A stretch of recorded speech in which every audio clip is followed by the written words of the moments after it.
Hello friends, welcome to nourishing vlogs. എൻ്റെ എല്ലാ കൂട്ടുകാർക്കും സന്തോഷവും സമാധാനവും ഐശ്വര്യവും നിറഞ്ഞൊരു പുതുവത്സരം ആശംസിക്കുന്നു. ഞാൻ ഇന്ന് നിങ്ങളുടെ മുമ്പിൽ എത്തിയിരിക്കുന്നത് നല്ല അടിപൊളി ഒരു പ്രഥമൻ്റെ റെസിപ്പിയുമായാണ്. കുട്ടികൾക്കും മുതിർന്നവർക്കും എല്ലാവർക്കും ഒരുപോലെ ഇഷ്ടപ്പെടുന്ന ഒരു പ്രഥമനാണിത്. ഇതെന്തുകൊണ്ടാണ് ഉണ്ടാക്കിയിരിക്കുന്നതെന്നറിയാമോ? ചക്ക കൊണ്ടാണ് ഞാനിവിടെ പ്രഥമൻ ഉണ്ടാക്കാനായിട്ട് പോകുന്നത്. വീഡിയോയിലേക്ക് പോകുന്നതിന് മുമ്പായിട്ട് എൻ്റെ ചാനൽ ആരെങ്കിലും സബ്സ്ക്രൈബ് ചെയ്യാതെ ഉണ്ടെങ്കിൽ ഒന്ന് സബ്സ്ക്രൈബ് ചെയ്ത് സപ്പോർട്ട് ചെയ്യണേ. അടുത്തുള്ള ബെല്ലൈക്കൺ കൂടി മറക്കാതെ ഒന്ന് എനാബിൾ ചെയ്യണം. എങ്കിലേ ഞാനിടുന്ന ഇതുപോലെയുള്ള നല്ല നല്ല വീഡിയോസ് നിങ്ങൾക്ക് നോട്ടിഫിക്കേഷനായിട്ട് ലഭിക്കുകയുള്ളൂ. അപ്പോൾ ഇനിയും ഈ പ്രഥമൻ എങ്ങനെയാണ് ഉണ്ടാക്കുന്നതെന്ന് നമുക്കൊന്ന് നോക്കാം. വീഡിയോയിലേക്കൊന്ന് പോകാം. ചക്കപ്രഥമൻ ഉണ്ടാക്കുന്നതിന് വേണ്ടി ഞാനിവിടെ കുറച്ച് വരിക്കച്ചക്കച്ചുള അരിഞ്ഞെടുത്തിട്ടുണ്ട്. ഇതിനി നമുക്കൊരു മിക്സിയുടെ ജാറിലിട്ട് നന്നായിട്ടൊന്ന് അടിച്ചെടുക്കാം. ചക്ക ഞാനിതുകൊണ്ട് ഇവിടെ അടിച്ചെടുത്തിട്ടുണ്ട്. ഇത് ഞാൻ ഒട്ടും വെള്ളം ചേർക്കാതെയാണ് അടിച്ചെടുത്തിരിക്കുന്നത്. ഇനി നമുക്കിതൊന്ന് വഴറ്റിയെടുക്കാം. ചക്ക വഴറ്റുന്നതിന് വേണ്ടി ഞാനിവിടെ ഒരു പാൻ അടുപ്പേ വെച്ചു. അത് ചൂടായി. അതിലേക്ക് നമുക്ക് കുറച്ച് നെയ്യ് ഇട്ട് കൊടുക്കാം. ഇനിയും ഇതിലേക്ക് അടിച്ചു വച്ചിരിക്കുന്ന ചക്ക ചേർത്ത് കൊടുത്ത് നന്നായിട്ടൊന്ന് ഇളക്കി ഇത് നമുക്കൊന്ന് വഴറ്റിയെടുക്കാം. ഇതുപോലെ നല്ലതുപോലെ ഒന്ന് ഇളക്കി കൊടുക്കാം. ഇതിനി ഈ നെയ്ക്കകത്ത് കിടന്ന് നന്നായിട്ടൊന്ന് വഴന്ന് കിട്ടണം. നമുക്ക് നന്നായിട്ടൊന്ന് ഇളക്കി കൊടുക്കാം.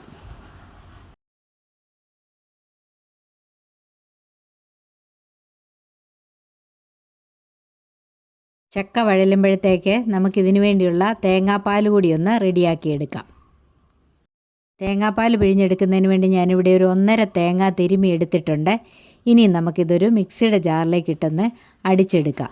1-ാം പാല്, 2-ാം പാല്, 3-ാം പാല്, ഇങ്ങനെ 3 പാലായിട്ട് വേണം ഇത് പിഴിഞ്ഞെടുക്കാനായിട്ട്. തേങ്ങാപ്പാൽ ഞാനിവിടെ പിഴിഞ്ഞെടുത്തു.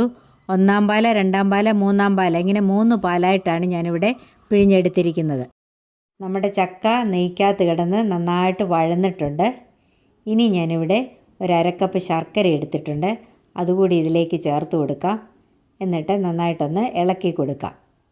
ഇനിയും ഈ ചക്ക ശർക്കരയ്ക്കകത്തിട്ട് നന്നായിട്ടൊന്ന് വരട്ടിയെടുക്കാം. ഞാനിവിടെ ശുദ്ധീകരിച്ച ശർക്കരയാണ് ഉപയോഗിച്ചിരിക്കുന്നത്. അതുകൊണ്ടാണ് ആസച്ച് തന്നെ ചേർക്കുന്നത്. അതിനകത്ത് അഴുക്കൊന്നുമില്ല. ഇത് നന്നായിട്ടൊന്ന് ഇളക്കണം. ഈ ശർക്കര ഇനി ഒന്ന് ഉരുകി വരണം. ഉരുകി ഇതിനകത്ത് കിടന്ന് ഈ ചക്ക ഒന്നുകൂടി ഒന്ന് വരണ്ട് കിട്ടണം. ചക്ക ഇത് കണ്ട് ഇവിടെ ശർക്കരയ്ക്കകത്ത് കിടന്ന് നന്നായിട്ട് വരണ്ട് കിട്ടിയിട്ടുണ്ട്. ഇനി നമുക്കിതിലേക്ക് തേങ്ങാപ്പാൽ ചേർത്ത് കൊടുക്കാം. 3-ാം തേങ്ങാപ്പാലാണ് ആദ്യമായിട്ട് ചേർത്ത് കൊടുക്കുന്നത്. ഞാനിത് ഒന്നുകൂടി ഒന്ന് അരിച്ചാണ് ചേർത്ത് കൊടുക്കുന്നത്. ഇത് വളരെ എളുപ്പം ഉണ്ടാക്കാൻ പറ്റുന്ന ഒരു പ്രഥമനാണ്.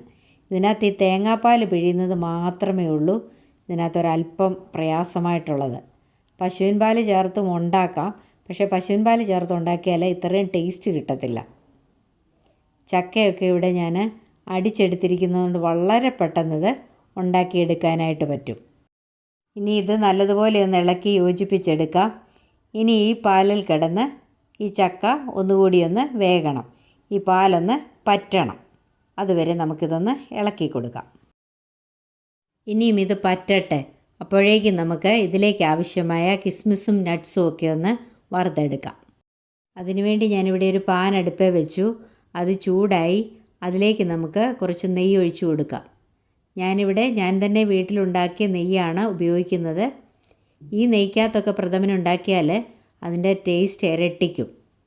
ഇനി ഞാനിവിടെ കുറച്ച് കാഷ്യൂ നട്ട് എടുത്തിട്ടുണ്ട്. അത് ഈ നെയ്ക്കകത്തേക്ക് ഇട്ട് കൊടുക്കാം. എന്നിട്ട് അതൊന്ന് വറുത്തെടുക്കാം. നട്ട്സ് ഇവിടെ മൂത്തിട്ടുണ്ട്. അത് കണ്ട ഒരു ഗോൾഡൻ കളറായിട്ടുണ്ട്. ഇതിനെയും നമുക്ക് നെയ്യിൽ നിന്നും കോരി മാറ്റാം. ഇനിയും ഇതിലേക്ക് കുറച്ച് കിസ്മിസ് കൂടി ഇട്ട് കൊടുക്കാം. എന്നിട്ട് അതും നന്നായിട്ടൊന്ന് ഇളക്കി ഒന്ന് മൂപ്പിച്ചെടുക്കാം. കിസ്മിസ് എല്ലാം കണ്ട ബോൾ പോലെ ആയിട്ടുണ്ട്. ഇതും നമുക്ക് നെയ്ക്കകത്തൊന്ന് കോരി മാറ്റാം. ഇനി ഞാനിവിടെ കുറച്ച് തേങ്ങാക്കൊത്ത് എടുത്തിട്ടുണ്ട്. അത് കൊച്ചായിട്ട് കൊത്തി എടുത്തിട്ടുള്ളതാണ്. അതുകൂടി ഈ നെയ്യിലേക്ക് ചേർത്ത് കൊടുക്കാം. എന്നിട്ട് നല്ലതുപോലെ ഒന്ന് ഇളക്കി അതുമൊന്ന് മൂപ്പിച്ചെടുക്കാം. ഈ തേങ്ങാക്കൊത്തൊരു ഗോൾഡൻ ബ്രൗൺ നിറമാകണം. അതുവരെ നമുക്കിതൊന്ന് മൂപ്പിച്ചെടുക്കാം. തേങ്ങാക്കൊത്ത് മൂക്കുന്നതിന് വേണ്ടി ഞാനിവിടെ കുറച്ച് നെയ്യ് കൂടി ചേർത്ത് കൊടുക്കുന്നുണ്ട്. തേങ്ങാക്കൊത്ത് കണ്ടോ ഇവിടെ ഗോൾഡൻ ബ്രൗൺ ആയിട്ടുണ്ട്. ഇനി നമുക്കിത് തീ ഓഫ് ചെയ്ത് വാങ്ങി വയ്ക്കാം. ഞാനിത് നെയ്ക്കകത്തുനിന്ന് കോരുന്നില്ല, ഇങ്ങനെ തന്നെ അങ്ങ് പ്രഥമനിലേക്ക് ചേർത്ത് കൊടുക്കുകയാണ് ചെയ്യുന്നത്. മൂന്നാം പാലൊക്കെ ഇവിടെ പറ്റി നമ്മുടെ പ്രഥമന് കുറുകി വന്നിട്ടുണ്ട്. ഇനി ഞാനിവിടെ 2 ടേബിൾ സ്പൂൺ അരിപ്പൊടി എടുത്തിട്ടുണ്ട്. ഈ അരിപ്പൊടി നമുക്ക് എടുത്തു വെച്ചിരിക്കുന്ന രണ്ടാം പാലിൽ നിന്ന് കുറച്ചെടുത്ത് ഒന്ന് കലക്കിയെടുക്കാം. അരിപ്പൊടി ഞാനിവിടെ കുറച്ച് രണ്ടാം പാലിൽ കലക്കി എടുത്തിട്ടുണ്ട്. അതുകൂടി നമുക്ക് പ്രഥമനിലേക്ക് ചേർത്ത് കൊടുക്കാം. ബാക്കിയുള്ള രണ്ടാം പാൽ കൂടി നമുക്ക് ഇതിലേക്ക് ചേർത്ത് കൊടുക്കാം. എന്നിട്ട് നന്നായിട്ടൊന്ന് ഇളക്കി കൊടുക്കാം. ഇനി ഈ പാലും ഒന്ന് പറ്റി കുറുകി വരണം. അരിപ്പൊടി ചേർക്കുമ്പോൾ പ്രഥമൻ കുറച്ചുകൂടി നന്നായിട്ടൊന്ന് കുറുകി കിട്ടും. അതിനുവേണ്ടിയാണ് അരിപ്പൊടി ചേർത്ത് കൊടുക്കുന്നത്. ഇതിനെയും നല്ലതുപോലെ ഒന്ന് ഇളക്കി യോജിപ്പിച്ചെടുക്കാം. ഇതിനെയും നന്നായിട്ടൊന്ന് കുറുകി കിട്ടട്ടെ.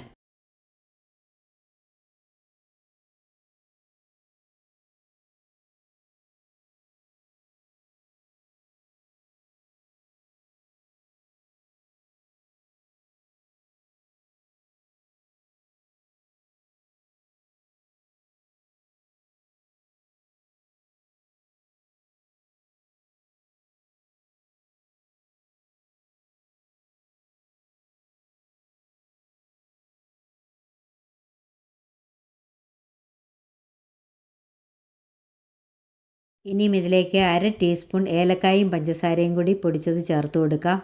1/2 ടീസ്പൂൺ ചുക്കും ജീരകവും കൂടി പൊടിച്ചത് ചേർത്ത് കൊടുക്കാം. അതുപോലെ 1 ഡ്രോപ്പ് വാനില എസൻസ് കൂടി ഇതിലേക്ക് ചേർത്ത് കൊടുക്കാം. വാനില എസൻസിൻ്റെ ഫ്ലേവർ കൂടണ്ട, 1 ഡ്രോപ്പ് മാത്രം മതി. ഇനിയും നന്നായിട്ടൊന്ന് ഇളക്കി ഇതെല്ലാം കൂടി ഒന്ന് യോജിപ്പിച്ചെടുക്കാം. 2 ഡ്രോപ്പ് ഉപ്പ് കൂടി ഇതിലേക്ക് ചേർത്ത് കൊടുക്കാം.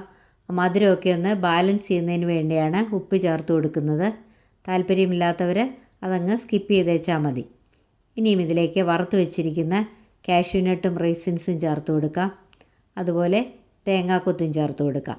തേങ്ങാക്കൊത്ത് ഞാൻ പറഞ്ഞല്ലോ, ആ നെയ്യോടുകൂടി തന്നെയാണ് ഞാനിതിലേക്ക് ചേർത്ത് കൊടുക്കുന്നത്. ഇതെല്ലാം കൂടി ചേർത്തിട്ട് നന്നായിട്ടൊന്ന് ഇളക്കി കൊടുക്കാം. ഇത് കണ്ടോ, വളരെ ഈസി ആയിട്ടുള്ള പ്രഥമനാണ് ഇവിടെ റെഡിയായി കഴിഞ്ഞു. ഇത് കഴിച്ചിട്ടുള്ളവരൊന്ന് കമൻറ്റ് ചെയ്യണം. ഇത്രയേ ഉള്ളൂ, നമ്മുടെ പ്രഥമൻ ഇവിടെ റെഡി ആയിട്ടുണ്ട്. ഇനി നമുക്കിത് സ്റ്റൗ ഓഫ് ചെയ്ത് വാങ്ങി വയ്ക്കാം. ഇത് കണ്ടോ, നന്നായിട്ട് ചൂടായിട്ടുണ്ട്, എന്നാലൊട്ട് തിളച്ചിട്ടുമില്ല. ഈ ഒരു പാകത്തിന് ഇത് നമുക്ക് വാങ്ങി വയ്ക്കാം. അപ്പോൾ നമ്മുടെ യമ്മി ആയിട്ടുള്ള ചക്കപ്രഥമൻ ഇവിടെ റെഡിയായി കഴിഞ്ഞു. ഇത് സൂപ്പർ ടേസ്റ്റുള്ള ഒരു ഡിഷാണ്. അതുപോലെ അടപ്രഥമനേക്കാളും നല്ല ടേസ്റ്റിലുള്ള ഒരു പ്രഥമനാണിത്. ഇതെല്ലാവർക്കും ഇഷ്ടപ്പെടുന്ന ഒന്നാണ്.